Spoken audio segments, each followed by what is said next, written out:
Overnight, the sprawl of more than 500 California wildfires surged in a relentless march of flames. Hardest hit, the north, where the state's largest fires are churning through wine country, incinerating homes, reducing whole neighborhoods to piles of rubble and ash. Oh no. Oh no, no, no. Krista Petrillo-Hafner lost most of her livestock, including her horses and goats, as the flames swept through her parents' ranch. The devastation is it's amazing. If I stop to think about it too long, it overwhelms me. Today was a very hard day. So far, the fires have scorched more than 770,000 acres, destroying more than 500 structures, forcing the evacuations of thousands. At least 5 people have died. It's just been fire after fire. I mean, it's crazy.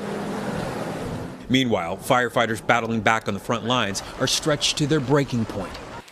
I've never seen something like this in 34 years fighting fire.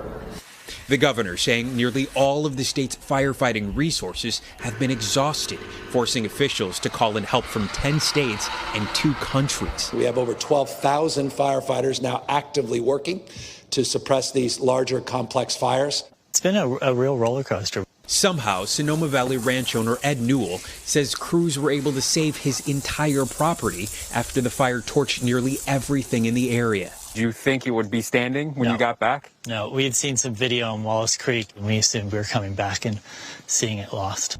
A small silver lining peeking through all the smoke, but residents here know a painful reality that fire season is just getting started. And the state's record heat wave also expected to continue after Death Valley recorded the hottest temperature on Earth earlier this week, 130 degrees, and unfortunately, all this heat, just more fuel to the fire. Kristen, Peter, back to you. That's a bad situation. Some of my relatives in the Santa Cruz area, among those being evacuated. Steve, we thank you. Yeah, our hearts go out to your relatives and everyone impacted by these wildfires. And with that, we do want to get the very latest on the weather because that's the critical question for firefighters today. So, Dylan, how is it looking out there?